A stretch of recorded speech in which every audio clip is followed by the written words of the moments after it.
Buen día, mi nombre es Pedro Wilmer Barahona Moreno. Voy a hablar de la Ley 1438 del 2011 en su título número 4, Aseguramiento. El título 4 de la Ley 1438 trata del aseguramiento. Vamos a revisar el capítulo 1 acerca de las disposiciones generales. El artículo 22 habla de la portabilidad nacional. Entonces, las EPS deben garantizar el acceso al servicio de salud en todo el territorio nacional. Puede ser de forma contributiva o subsidiada. Estos servicios de salud se presentarán a través de la cédula de ciudadanía o el documento de identidad que maneje la persona. En el capítulo 23 habla de los gastos de administración de la EPS. Los gastos de administración de la EPS no pueden ser superiores al 10% del UPC. Las EPS que no cumplan con este porcentaje entrarán en liquidación. Los recursos de la atención en salud no podrán usarse para activos fijos, ni para las actividades distintas a los de servicio de salud. Artículo 24. Requisitos de funcionamiento o para el funcionamiento.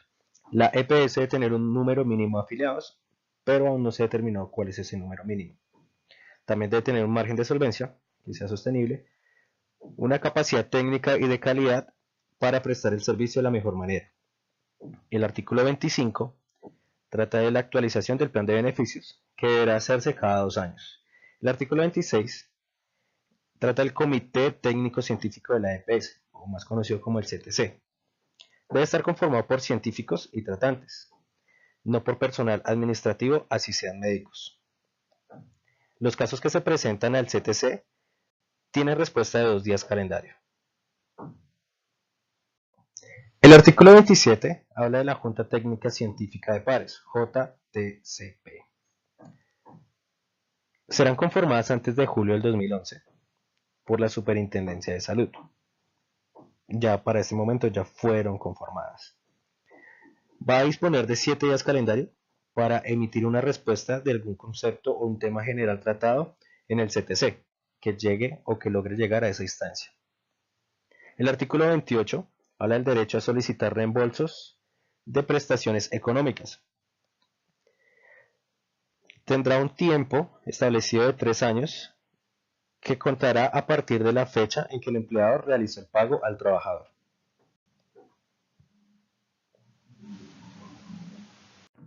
Por medio de ese diagrama vamos a mirar cómo funcionan los casos anteriormente mencionados. Entonces tenemos al médico tratante. Él reporta a la EPS. La EPS genera un caso ante el CTC que tiene 2 días para tener una respuesta. En el caso que se autorice, la EPS autorizará a la IPS. En caso que no, se pasará al siguiente nivel, que es la Junta, que es el JTCP. Tiene un tiempo de respuesta de 7 días. Si este autoriza, de nuevo vuelve a la EPS y la EPS autoriza a la IPS. De no ser autorizado por la JTCP, el afiliado tiene 2 opciones. Una, facturar, o 2, ir a la tutela. Continuamos al capítulo número 2. Administración del régimen subsidiado. El artículo 29 trata de la administración del régimen subsidiado. Entonces, los entes territoriales deben administrar el régimen subsidiado con la intención de garantizar el acceso oportuno y de calidad al plan de beneficios para las personas que no tienen la posibilidad de contribuir, o sea, de estar en un régimen contributivo para los servicios de salud. El Ministerio de la Protección Social girará el pago por la capitación de las entidades promotoras de salud para las EPS. El artículo 30 habla del aseguramiento en territorios con población dispersa geográficamente. Entonces el gobierno definirá cuáles son los territorios con este tipo de población que tenga esta característica, que sean dispersos geográficamente, y asegurará que estos sitios o estas poblaciones tengan acceso a los servicios de salud. El artículo 31 habla del mecanismo de recaudo y giro de los recursos del régimen subsidiado. Entonces el gobierno diseñará un sistema de administración de recursos para girar los financiamientos del régimen de salud. En el capítulo 3 trataremos de la universalización del aseguramiento.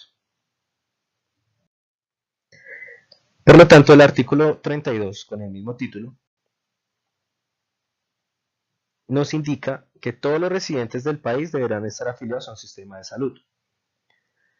Cuando una persona necesite la atención en salud y no se encuentra afiliada, tenemos dos formas de proceder. Entonces, la primera forma es, si la persona tiene capacidad de pago, se pondrá en contacto con la EPS de su preferencia y cancelará el servicio. De lo contrario, si la persona no tiene capacidad de pago, se atenderá la persona, se afiliará a una EPS y en 8 días se verificará si cumple los requisitos para pertenecer al régimen subsidiado. De no cumplirlos, se cancelará esta afiliación y se cobrarán los servicios prestados.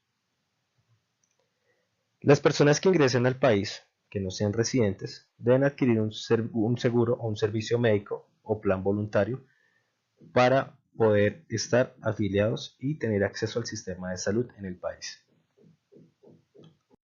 El artículo 33 nos menciona la presunción de la capacidad de pago y de ingresos. Entonces, ¿quiénes están obligados a afiliarse en un régimen contributivo? Están las personas naturales, declarantes de impuestos de renta, de ventas y que estén en el área de industria y comercio. También las personas con certificados de ingresos y retenciones o todo aquel que cumpla con las condiciones para pertenecer al régimen contributivo según las disposiciones legales. El Gobierno Nacional se encargará de reglamentar este sistema de presunción de ingresos con base en la información de las actividades económicas de las personas. En casos de existir diferencias entre los valores que se declaran ante la DIAN y los aportes al sistema, estos serán ajustados.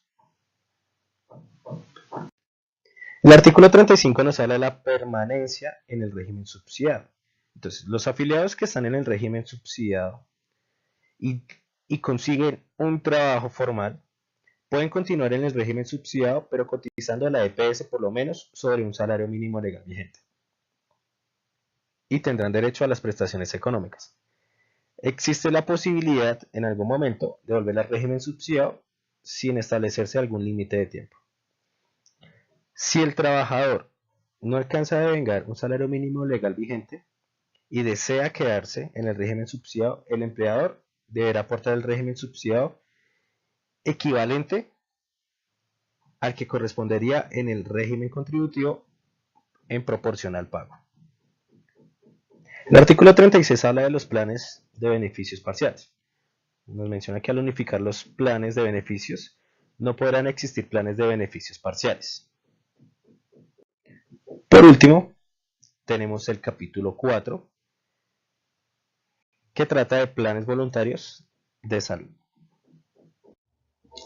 El artículo 37 nos habla de los tipos o las clases de planes voluntarios de salud, en los cuales se encuentra todo lo relacionado a la atención complementaria, medicina prepagada, atención prehospitalaria, servicios de ambulancia prepagada, pólizas de seguros de salud, entre otros planes autorizados por la Superintendencia de Salud y la Superintendencia Financiera.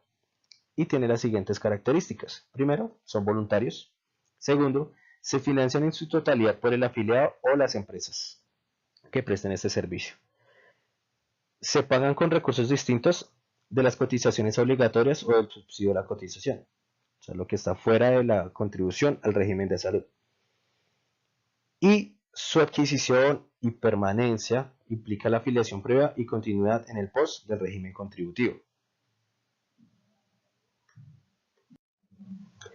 En el artículo 38 hablamos del régimen de aprobación de planes y tarifas de los planes complementarios y de medicina prepagada. Estos deben ser registrados ante la Superintendencia Nacional de Salud y tiene un plazo de 30 días calendario para ver la verificación posterior. Las pólizas se siguen rigiendo el estatuto financiero. El artículo 40 nos habla de las coberturas de los planes voluntarios de salud. ¿Cuáles son las coberturas? Entonces, tenemos los servicios de salud, en donde se incluyen los médicos, odontólogos, tanto prehospitalarios como posthospitalarios. Tenemos el transporte, tenemos las condiciones diferenciales frente a los planes de beneficios y otros tipos de cobertura asistencial o prestacional, manejando unos copagos o cuotas moderadoras exigibles en otros planes de beneficios, teniendo en cuenta que todo esto hace parte de los planes voluntarios de salud. El artículo 41 habla de las preexistencias. Entonces, no se pueden incluir como preexistencias al tiempo de la renovación de un contrato enfermedades, malformaciones o afecciones diferentes a las que se padecían antes de la fecha de celebración del contrato inicial. Gracias por la atención prestada. Buen día y hasta luego.